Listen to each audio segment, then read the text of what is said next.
Dia, doutor. Hoje eu vou apresentar o nosso trabalho sobre miocardiopatia. O grupo é composto pelos estudantes Anderson Luiz Moura, Marina Cardoso, Larissa Pontes, Ulisses Teixeira, Ricardo Alencar e o Alisson Moura.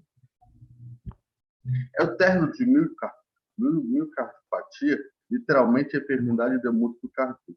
Se emprega para descrever a enfermidade cardíaca resultante de uma alteração do miocárdio.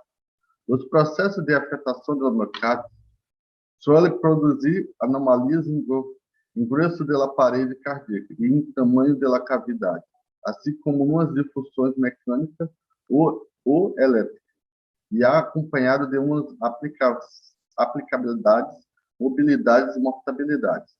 As manifestações clínicas são associadas às miocardiopatias, tendo restringi-las ao coração e pode formar parte de quadro sistemático e generalizado.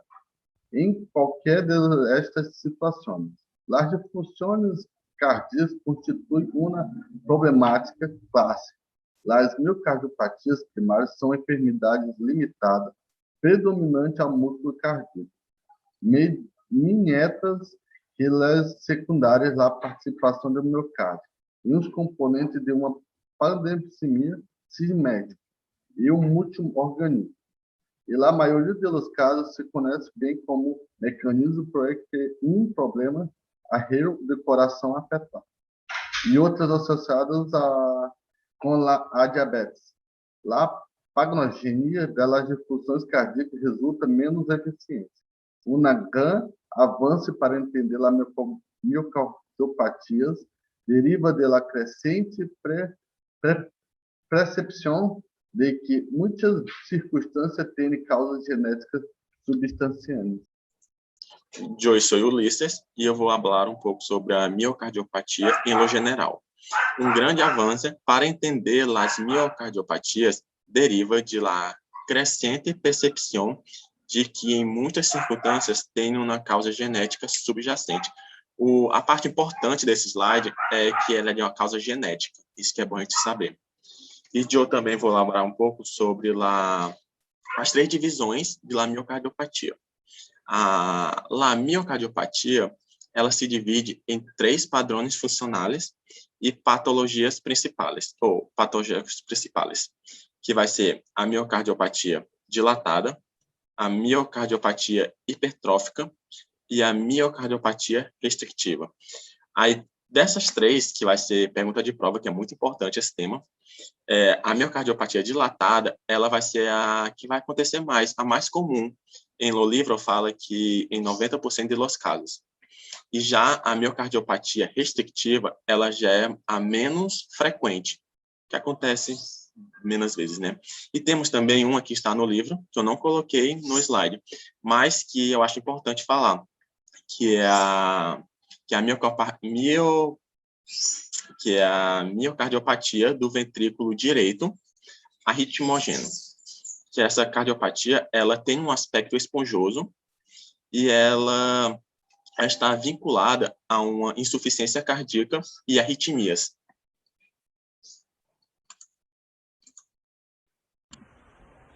La miocardiopatia dilatada é uma enfermedade caracterizada por la hipertrofia e la dilatação do músculo cardíaco, causando um impedimento no bombeamento da sangue para o corpo.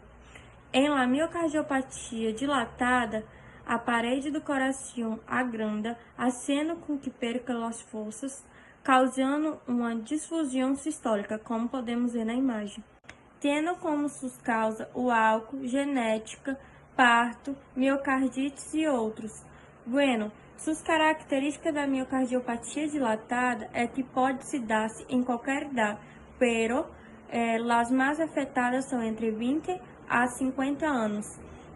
E tem como seus signos e sintomas a disneia, a dificuldade de fazer exercício e a facilidade de cansar-se, entre outros. Eu sou a Mariana, eu vou apresentar sobre a miocardiopatia hipertrófica, também conhecida como a MCAT. Como a MCAT se caracteriza? ela se caracteriza por uma hipertrofia do miocárdio, ou seja, as células do miocárdio vão estar aumentadas, seu tamanho vai estar bem maior. Uma escassa distensibilidade do miocárdio em ele ventrículo esquerdo, que provoca um llenado diastólico anormal. Em resumo, as paredes vão estar mais grossas e o espaço das cavidades diminuídas. Com isso, o llenado da sangue vai estar diminuído. Beleza. O coração vai se apresentar frente a uma miocardiopatia hipertrófica com as paredes bem grossas, ele vai estar mais pesado e apresentar uma hipercontractibilidade. Lá, MCAT vai estar basicamente com uma disfunção diastólica.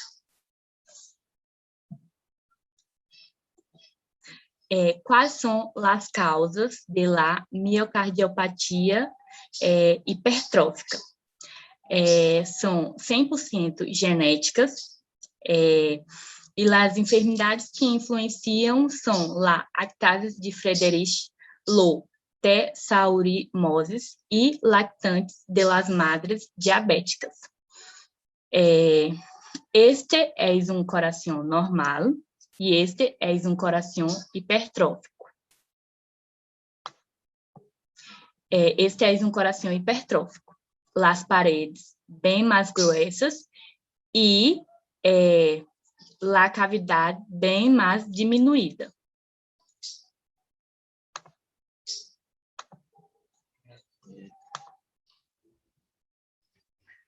Buenas, eu me chamo Anderson.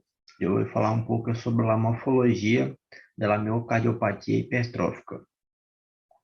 O rasgo fundamental da miocardiopatia hipertrófica é uma enorme hipertrofia do miocárdio. Bueno, o miocárdio em si é o músculo do coração rico em células musculares cardíacas, né? Podemos ver. O que acontece essa hipertrofia? Essa hipertrofia acontece porque o coração, como ele tem que trabalhar mais, né? Ele tem que trabalhar mais, porque a circulação do coração em si, vejamos, uma pessoa saudável, né? Tem aí entre 100 e 60 batimentos cardíacos, né, por minuto, né?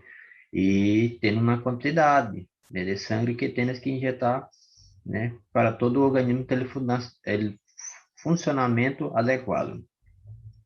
Quando temos a hipertrofia do músculo cardíaco, né, o coração em si, ele cria uma massa, né, suas células se expandem. Vejamos, se temos um atleta de fisiculturismo, não? Por meio dele fazer exercício, musculação, não? Em certo local, em músculos localizados, né? Ele vai ter uma hipertrofia do seu músculo, né? Ele vai ter um desenvolvimento, né, desse músculo, né? Isso que acontece, né? A hipertrofia do miocárdio, né? O coração em si, ele vai aumentar, né? E as suas cavidades, né, que podemos ver, suas cavidades vão diminuir, né, onde fica armazenado o sangue. Normalmente, assim, dilatação ventricular, né. Vou passar aqui. As características clínicas.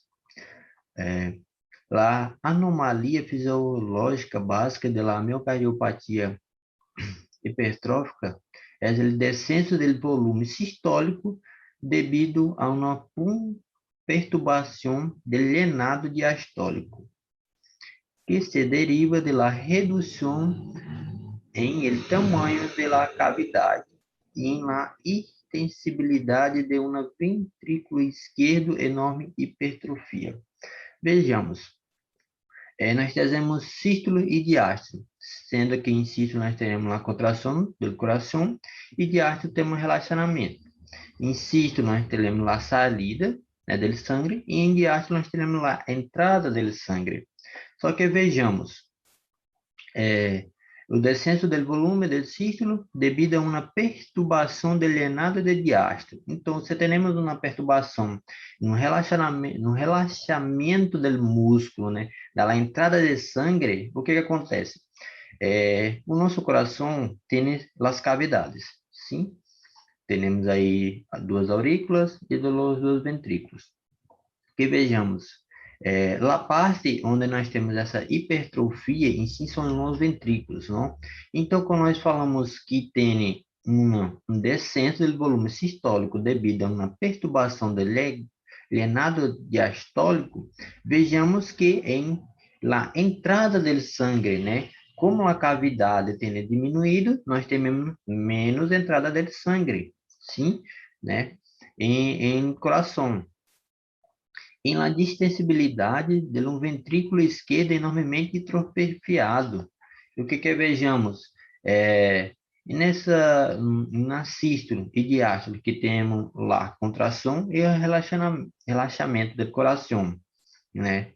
Se vejamos, se uma dessa cavidade está hipertrofiada, né, ela está em uma cavidade menor, não? E sendo que lá a cavidade ventricular esquerda normalmente hipertrofiada, vejamos que a direita, né, está menos hipertrofiada, não? Que quando falamos, né, da hipertrofia, sendo que tem lá hipertrofia em todo o coração, né? Em todas as cavidades, né, nós teremos, né, o músculo miocárdio, né? Nós teremos no coração, todo o coração. Então, quando uma cavidade ventricular esquerda normalmente está hipertrofiada, vejamos que a direita possa estar menos. Então, o volume sanguíneo em la direita é mais do que lá em la esquerda, né? Então, nós temos aí uma desabilidade, né? E uma redução, né? E também nós temos um descenso, não? O que acontece? Eles têm mais sangue, né? Do ventrículo esquerdo do que ventrículo direito, né?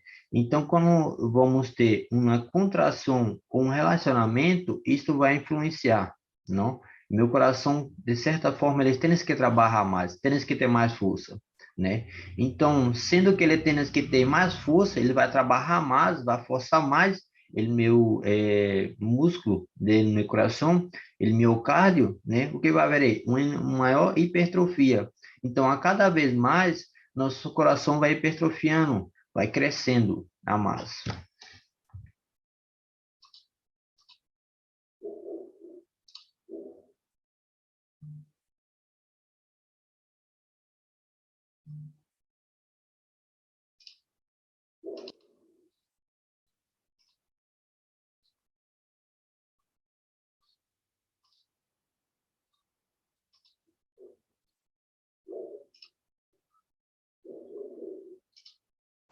Buenas tardes, eu vou falar sobre a miocardiopatia restritiva, que é uma anomalia funcional e pode se confundir com a pericardite constrictiva ou uma miocardiopatia hepática.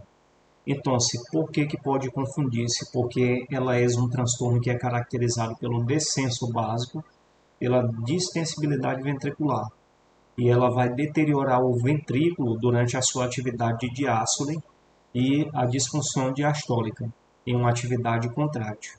Observamos acá que acá temos na imagem uma diástole e as aurículas estão mais grandes, porém os ventrículos mais pequenos na atividade diastólica.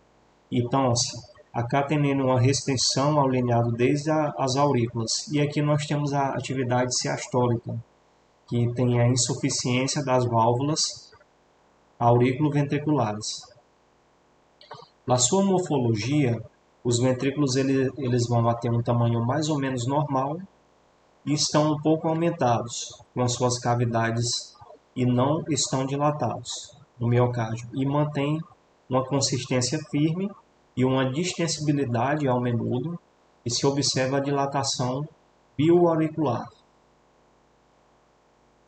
Comentando sobre a biópsia, com frequência na causa específica na qual estamos falando, Entre outras causas, temos uma fibrose endomiocárdica, uma endomiocardite de Loeffler, uma fibroelastose endocárdica e a miocardiopatia, as biópsias endocárdicas, elas vão se empregar através de um diagnóstico de tratamento de pessoas que têm a enfermidade de miocárdio e os receptores de transplantes para o coração.